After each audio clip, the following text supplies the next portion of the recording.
Botafogo foi uma mulher muito conhecida no Rio de Janeiro e São Paulo, pois há mais de 10 anos ela vinha mantendo cursos de culinária e de confeitagem. Publicou muitos livros de receitas. A sua história começa em 1951, quando iniciou um desses cursos. Foi-lhe perguntado: qual a razão para editar seus livros? Ela respondeu: foi simples. Na verdade, ela observava que durante as suas aulas os alunos ficavam anotando as receitas, que isso tomava muito tempo delas, e prometeu reunir num caderno as principais receitas do curso para facilitar e poupar a perda de tempo. E foi assim que surgiu os primeiros livros, né? O primeiro livro, Bolo Artístico, modesto e com uma tiragem limitada, era uma edição pequena, mas logo se esgotou. Intitulado por esse sucesso, foi fácil editar novos livros e em 1954 ela publicou um novo volume, mais 50 bolos artísticos. Continuou seus cursos de culinária e confeitaria e em 1956 surgiu o terceiro livro, agora ampliado, com receitas de salgados e o título Salgado, Doces e Bolos. Em 1957, a antiga loja Mesbla a convidou a ministrar um curso para uma turma de 450 alunas e nesse ano ela publicou um suplemento de 1957.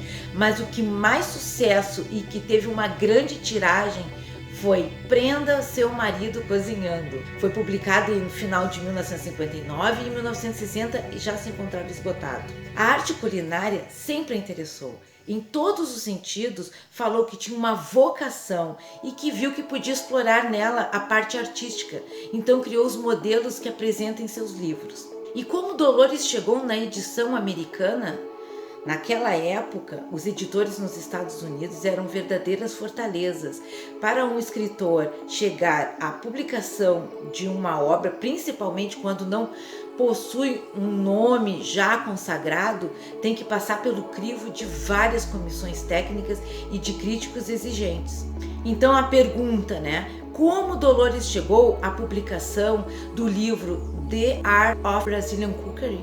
Não sei como isso aconteceu. Esta foi a sua resposta para o repórter. Na verdade, é que a editora Doubleday e Company Inc. deve ter recebido algum exemplar dos seus livros que foram publicados no Brasil. Como os Estados Unidos tinham muito interesse pelas nossas coisas, da nossa terra, talvez os editores tivessem a ideia de publicar tendo em vista, lógico, razões de ordem comercial. Dolores foi solicitada a organizar um receituário de pratos típicos brasileiros, mas as condições de que os mesmos teriam que se adaptar ao paladar americano. E como ela conseguiu adaptar, estamos falando de 1960, ela procurou substituir nas receitas os nossos condimentos que lá não existia por outros semelhantes e fáceis de se encontrar no mercado americano.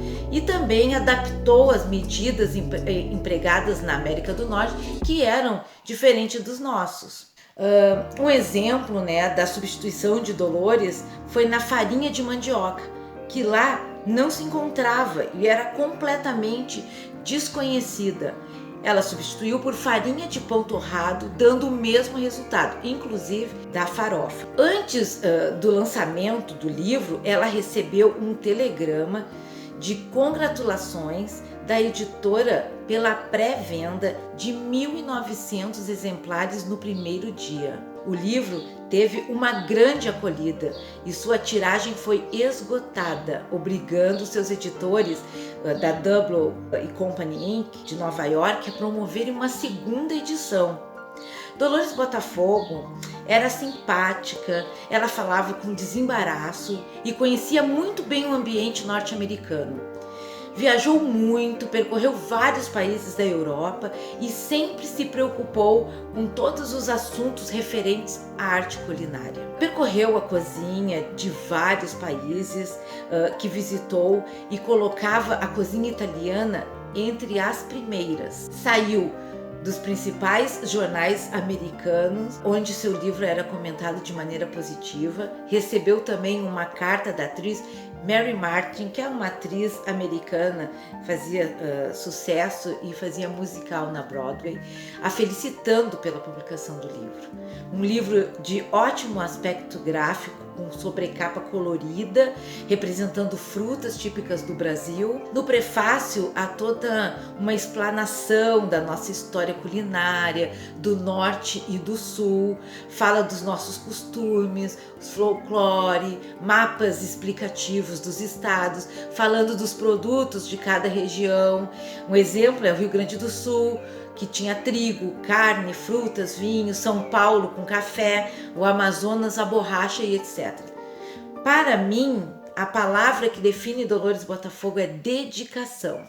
Amava a culinária, suas origens e colocou isso em seus livros, onde buscava a perfeição em seus bolos artísticos. Uma vez, recebeu uma encomenda de uma fábrica de tecidos que queria comemorar a data com um bolo especial, e o bolo tinha que representar simbolicamente a indústria.